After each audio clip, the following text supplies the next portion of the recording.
Welcome back to Talk Tickers, everybody. Ready for another big week of earnings? Oh, absolutely. Always an exciting time. It's going to be a busy one for sure. Yeah. We've got a ton of companies reporting this week, spanning several sectors.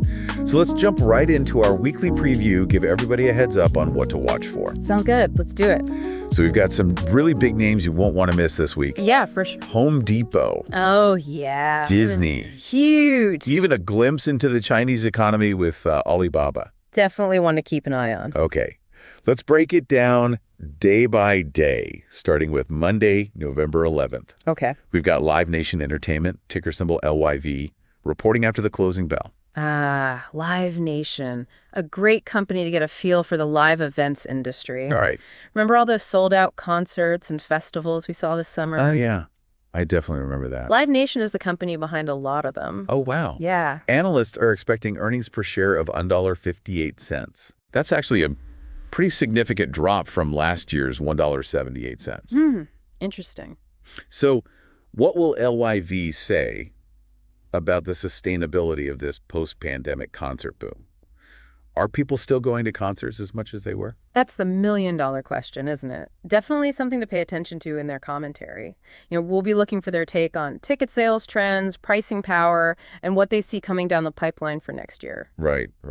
Are consumers still eager to spend on live experiences, or are we starting to see some belt tightening there as well? Exactly. It'll be interesting to see how that plays out. Another interesting one to watch on Monday is Monday.com. Oh, yeah, Monday.com, ticker symbol MNDY. Reporting before the market opens. Uh-huh. They're a key player in the work management software space. Absolutely. A sector that's been closely tied to the whole remote work trend. Right. But here's the thing.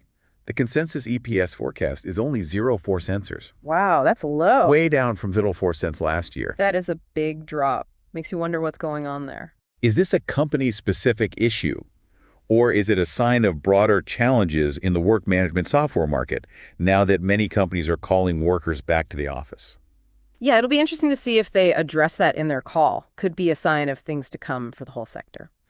Now, let's take a quick look outside the U.S. We have a couple of international players to keep an eye on. Okay. Grab Holdings, the Southeast Asian ride-hailing and delivery giant. Oh, right. Grab. They're reporting on Monday as well. Uh-huh. They've been working towards profitability, so it'll be interesting to see how they're navigating that path, especially in a region with such diverse economic conditions. Yeah, definitely. That's a tough market to crack. And we also can't forget about Aramark. The food services company. Exactly. Right. They're sensitive to inflation and economic trends. So their results could give us some insights into the cost pressures businesses are facing and how consumers are behaving as well. Yeah, good point. They're kind of a bellwether for the overall economy in a way. All right.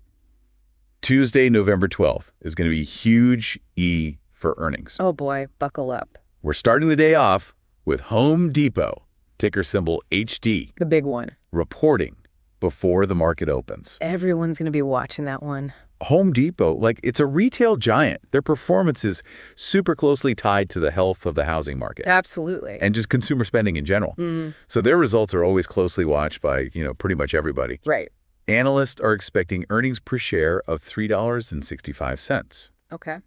Which is actually a little bit lower than last year's $3.81. So a bit of a slowdown. So the big question is, what will HD's results tell us about the state of the consumer, especially with all the talk about a potential economic slowdown? Right. We'll be digging into their report to see if consumers are still spending on those big ticket items like appliances and home renovations, or are they pulling back a bit? And of course, we want to hear what they have to say about inflation and supply chain pressures. And how those factors are impacting their business. Yeah. Next up on Tuesday, we have Shopify, ticker symbol SHOP, Shopify. also reporting before the market opens. Okay. Now, Shopify is a crucial player in the e-commerce space. They provide the platform for tons of small and medium businesses to sell their products online. It's true. They've really empowered a lot of entrepreneurs. So their performance is a really good indicator of the health of that segment of the economy. For sure. The consensus EPS forecast for Shopify is $0.18, Oh, right. which is a slight bump up from $0.17 last year. Okay. So slight growth. But the question is, can they maintain this growth in the face of, increasing competition from these giants like Amazon? Right. Amazon's a big one. Yeah. We'll want to hear how they're differentiating themselves, What are their strategies for attracting new merchants and helping those merchants succeed? Because it's a tough market out there. Very competitive. We also have earnings from Spotify on Tuesday. Oh, Spotify, yeah. Always Okay. interesting to see what's happening in the world of music streaming and podcasting. And Suncor Energy's report will be one to watch as well, given the volatility we've seen in oil prices. Oh, absolutely. Oil prices have been all over the place, so it'll be really interesting to see how energy companies are navigating all that uncertainty and what their outlook is for the future. So lots to look forward to on Tuesday. Yeah, definitely. A big day for earnings. Now let's move on to Wednesday, November 13th. We have another tech giant reporting after the closing bell. Okay, who is it? Cisco Systems, ticker symbol CSC. Cisco, a real bellwether for the tech sector, especially in terms of enterprise spending. Right. So their performance can give us some valuable clues about broader trends in technology adoption and investment. For sure, yeah. The consensus EPS forecast for Cisco is $0.71, Okay. which is significantly lower than last year's $0.98. So that's a pretty big drop. Yeah, makes you wonder if it could signal a slowdown in tech spending. It's possible. I'm sure analysts will be listening very closely to Cisco's management to get their perspective on what they're seeing in the market. Right, like are businesses delaying big IT projects? Exactly. Are they shifting their spending priorities? Their comments could shed light on the state of the tech sector and the overall economy. Definitely. Then also on Wednesday, we have CyberArk Software, CyberArk. ticker symbol CYBR, Got it. reporting before the market opens. All right. They're a leader in the cybersecurity space, which, as we all know, remains critical in today's environment. Oh, absolutely. Cybersecurity is top of mind for so many companies these days, so CyberArk's earnings will definitely be interesting. Now, get this. Analysts are actually expecting CyberArk to report a loss of $0.40 per share, A loss. steeper than last year's Seawara 31 cents loss. Not good. So is that a company-specific issue, or is there something broader going on in the cybersecurity market? It's a good question, yeah. We'll have to dig into their financials and see what's driving that loss. Right. Are they investing heavily in research and development to stay ahead of the curve? Are they facing pricing pressure from competitors? Hopefully, the report will provide some answers. Yeah, it'll be interesting to hear what they have to say. Definitely. Rounding out Wednesday, we've got New Holdings, New holdings. Okay. the Brazilian digital bank. Right. Their results will be interesting to see. Gives us a glimpse into the growth of fintech, particularly in emerging markets. It does, yeah. And finally, for Wednesday, we have Tetra Tech, the consulting and engineering fund. Ah, yeah. They'll give us some insights into what's happening with infrastructure spending, which has been a big focus for governments around the world. All right, ready for a big one? Hit me with it. Thursday, November 14th, brings us the highly anticipated Disney earnings, reporting before the market opens. Disney. Always a big event. They've got their fingers in so many pies. I know, right? Theme parks, Yeah. movies, streaming, they do it all. It's true. They're like a global entertainment powerhouse. And analysts are expecting big things from them. The consensus EPS forecast for Disney is $1.09, Okay. a significant jump from last year's $0.82. So the question is, can their diverse businesses actually deliver those strong results? Right. We'll be paying close attention to their different business segments, seeing where the strength is coming from. Yeah, exactly. Are theme parks still booming? Mm-hmm. Is subscriber growth for Disney Plus holding up? That's a big one. How's the box office performing? There's a lot to watch with Disney. A lot to unpack, for sure. And right after Disney, we have another global powerhouse reporting. Alibaba, Alibaba, the Chinese e-commerce giant. ticker symbol BABA, reporting pre-market as well. Right. Alibaba's earnings are always interesting because they give us a window into the Chinese economy and Chinese consumer behavior. Absolutely. They've been facing some headwinds lately, but their report could signal whether things are starting to turn around or not. The consensus EPS forecast for Alibaba is $2.01, Okay. which is up from $1.82 last year. So some growth there. So can they exceed expectations despite the ongoing uncertainty surrounding the Chinese economy? That's the big question. We'll want to hear their comments on the regulatory challenges they're facing, the competition they're dealing with, and their overall outlook for the future. It's going to be a fascinating call. I think so too. Thursday also brings us earnings from a few other interesting companies, including Applied Materials. Oh, yeah, Applied Materials. They're a major player in the semiconductor equipment industry. Exactly. Crucial to the global chip industry. We'll definitely want to cover them in more detail. Yeah, we'll definitely get to that. And of course, we can't forget about JD.com, another big e-commerce player in China, and NetEase, a major Chinese gaming company. Right, right. We'll have to save those for part 2, though. Yeah, I think we've covered a lot of ground already. We have, yeah. It's going to be a busy week for earnings, that's for sure. Lots to keep an eye on. Absolutely. So, listeners, get ready for a wild ride. And we'll be back in just a moment with more earnings previews, so don't go anywhere. Welcome back, everybody, to Talk Tickers. Let's keep rolling with this earnings preview. Lots to talk about. Yeah, you're right about that. Where were we? Oh, yeah. We were about to get into some more companies reporting on Thursday, November 14th. Besides Disney and Alibaba. Right. You got it. Besides those two, there's Applied Materials. Applied Materials. Ticker AMAT. And they are super vital to the global chip industry. Really vital.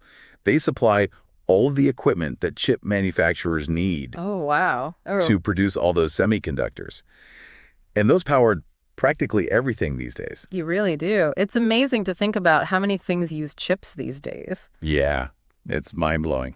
So if Applied Materials is doing well, does that mean the whole tech sector is probably doing okay too? Yeah, you could definitely say that. I mean, their earnings report is going to give us some really valuable insight into the demand for those semiconductors. Right. Which has been up and down lately. So Up and down. yeah. A little bit of a roller coaster ride. The consensus EPS forecast for Applied Materials is $2.18, which is a slight increase from last year's $2.12. So expectations are for continued growth, but yeah, you're right. Things can shift really quickly in this industry. Yeah, fingers crossed for them. And how can we forget JD.com, another big e-commerce player over there in China? Yeah, JD.com, often seen as Alibaba's main rival, right? Yeah, that's right. So it'll be really interesting to compare their results to what we hear from Alibaba. See how they're stacking up. Exactly. And JD.com has been making some pretty significant investments, especially in logistics and infrastructure. So those might be paying off for them. We'll see. Yeah, it'll be interesting to see how that plays out. And then there's NetEase, a major player in the Chinese gaming scene. Right. NetEase, they're a really fascinating company, actually, because they're not just big in gaming, but they also have a bunch of other businesses. Music streaming, e-commerce, even education. It's pretty wild. Wow. That's impressive. Yeah, they're all over the place. So their earnings, I think those are going to give us a really interesting and multifaceted view of the Chinese consumer market. Sort of a different angle from Alibaba, which is mainly focused on e-commerce. Exactly. Yeah, you got it. So many different perspectives to consider. It's amazing how much we can learn about not just individual companies, but whole industries and even global trends from these earnings calls. It really is, yeah. It's like getting a sneak peek behind the curtain. Yeah, totally. A behind-the-scenes look at what's happening in the business world. Now, Friday, November 15th, it looks like a lighter day for earnings. It does, yeah. Which I guess gives investors a chance to kind of, catch their breath and digest everything that's come out during the week. Yeah, exactly. Time to reflect, recharge. No sleepy in on Friday, though. Oh, no. The market waits for no one. Always on the move. Those quieter days, actually, I think sometimes those are when we see some of the most interesting market moves. Really? How so? Yeah, because investors, they have time to kind of react to the week's news, reposition themselves, maybe make some adjustments to their portfolios. Oh, I see what you mean. So Friday's still a day to keep an eye on things. Absolutely. Always stay vigilant. So to sum it all up, It looks like this week's earnings reports are going to give us a really good snapshot of the consumer, the state of key industries like tech and retail, even a peek into the global economic landscape. Yeah. It's going to be an exciting week, a lot of information to process, but that's what we're here for. Exactly.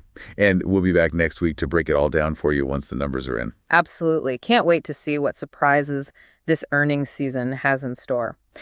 But before we move on to the next part, there's something really important I want to emphasize. Okay, what's that? It's super easy to get caught up in the hype of earnings season, right? Everyone's talking about the numbers, the forecasts, the potential impact on the market. But we got to remember that earnings reports, they're just one piece of a much larger puzzle. Oh, I see what you mean. You're saying we shouldn't get too fixated on any one company's earnings. Exactly. There are so many other factors that can influence the market. Yeah, like what? Oh, gosh, so many things. Interest rates, inflation, geopolitical events, even just the overall mood of investors, That's true, yeah. Sometimes it feels like trying to predict the weather. There are so many variables. That's a great analogy. So it's really important to take a more holistic view. Holistic, yeah. Do your research. Don't just rely on what you hear on the news or social media. Right. And most importantly, make investment decisions that align with your own personal goals and your risk tolerance. So to our listeners out there, stay informed, stay calm, don't panic over any short-term fluctuations. Well said. Now, are you ready to shift gears a bit? I want to talk about something a little more specific. Yeah, absolutely. I'm always up for a deep dive. Yeah. What did you have in mind? Welcome back to Talk Tickers, everybody. We've made it to part 3, the final stretch of our earnings preview. Still a couple more companies I want to touch on. Some really interesting ones. Yeah, for sure. Let's hear about those, and then maybe we can wrap things up, give our listeners some final thoughts on what to watch for as all these earnings come out this week. Sounds like a plan. So one company that I've got circled on my calendar here is New Holdings. New Holdings, okay. They're a Brazilian digital bank, a real up-and-comer in the fintech world. Super interesting story. Oh, yeah, New Holdings. Aren't they that, like, bright purple bank That's the one. that's been making waves, especially in Latin America? Yep, that's them. And their growth has been incredible. Really impressive stuff. It really has. It's amazing to see how they're shaking things up. Yeah. So their earnings, they're going to be a great way to gauge the strength of the fintech sector overall. But I think especially in those emerging markets, they've been going head to head with traditional banks. Disrupting things with their app-based services. Exactly. So it'll be fascinating to see how they're performing and what that tells us about, the appetite for these new innovative financial solutions. It's a good reminder that while we tend to focus a lot on U.S. companies, there's a whole world of exciting stuff happening out there. Oh, absolutely. Global trends matter. Big time. And speaking of global trends, I don't want to forget about Tetra Tech. Tetra Tech. Okay. They're a consulting and engineering firm, projects all over the world. I know Tetra Tech. What should we be watching for in their report? Well, they do a lot of work on infrastructure projects, so their earnings can give us a pretty good sense of, government spending trends. Okay, I see. We'll be looking for signs of whether infrastructure investment is picking up, especially with all the talk about rebuilding and modernization efforts going on. It's a trend to watch for sure. It is. And it's fascinating to see how these, I guess you could say, kind of niche companies can actually give us this really broad view of what's happening all over the world. It's like each earnings call is just one piece of this global puzzle. I like that analogy. It really is a global puzzle. And as we start putting all the pieces together, we get a better sense of, the health of the economy, where it might be headed. So as we wrap up this weekly preview, what are some of the, key takeaways, things that you think our listeners should keep in mind as they follow these earnings calls and, make their investment decisions? Great question. I think first and foremost, it's so easy to get caught up in, the excitement of earnings season, right? But you got to remember that any single earnings report is just a snapshot in time. So don't get too hung up on it. Focus on the long-term trends, the company's overall story. Yeah, easy to get caught up in the hype, but it's important to stay grounded and focus on those fundamentals. Exactly. And second, I would say pay attention to the company's guidance. Yeah. What management has to say about the future. Are they feeling optimistic or cautious? What are their expectations? Right. Their outlook, their forecast for the coming quarters can be much more valuable than just looking at past performance. It's all about looking ahead. And finally, I think it's important to remember that the market itself, it's always forward-looking. Meaning?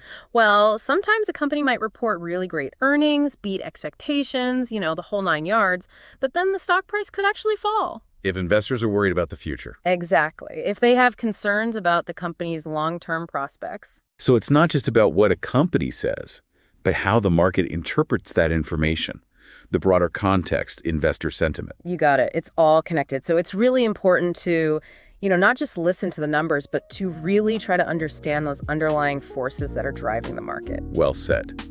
We've covered a lot of ground this week, everything from those giants in tech and retail to the rising stars in fintech infrastructure. It's going to be an exciting week. Absolutely. Lots to watch, lots to learn. And we'll be back next week with a deep dive into the actual results. We'll break down all the key takeaways, what it all means for the market. Can't wait. Until then, keep listening to Talk Tickers and happy earnings season, everybody. Happy earnings season.